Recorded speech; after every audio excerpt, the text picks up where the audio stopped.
por esta iniciativa y muy feliz de estar aquí con todos vosotros.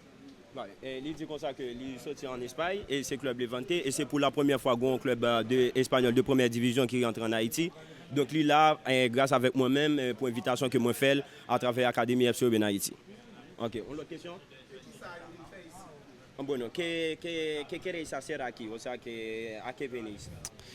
Bueno, Haití ha participado en el último mundial, eso no es ninguna casualidad, es porque hay jugadores con talento y nosotros venimos a ayudar a que esos chicos tengan una mejor formación, que tengan una experiencia con nosotros y que podamos darles oportunidades, ¿por qué no?, en España con el Levante. Y también venimos a ayudar a los entrenadores a que mejoren su formación y eso repercuta en los jugadores. Vale, perfecto. Il dit que lui venu pour le capable de faire un try-out, mais comme Haïti lui-même participé dans la Coupe du Monde, et ça n'a pas fait comme c'était parce que c'est un travail qu'il a. Et je connais qu'à travers deux participations à Haïti pour la Coupe du Monde, ça veut dire un pile bagaille, ça veut dire que Haïti a un talent. Il est venu pour être capable de détecter le talent qu'il y a en Haïti et en plus de ça tout, pour être capable d'aider comme c'est en termes de formation d'entraîneur de football. Ok, une question justement, et combien de joueurs que nous sommes capables de prendre dans la formation, dans le stage ça?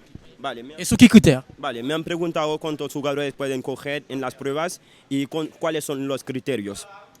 Bueno, va a depender, el número de jugadores va a depender del talento que veamos, del nivel de los jugadores y luego, ¿qué me has preguntado?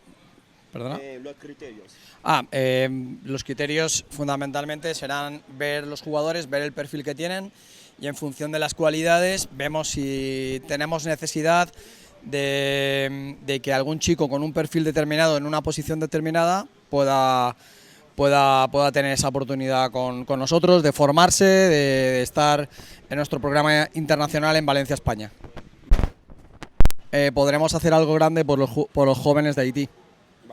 Il dit comme ça que quantité de temps c'est 3 jours et c'est à durer et quantité de m'oublier question avant répondre question encore pour moi. Moi qui t'a dit c'est 3 jours que comme si c'est lundi, mardi, mercredi, lundi 27, 28, 29 et certificat où il y a tout joueur qui participe au certificat et joueur qui sélectionné autour a un certificat spécial. Bon, nous pas prendre l'autre question parce que nous parlons dans le bureau ZN Naïsan donc pour suivre. D'accord, merci tout.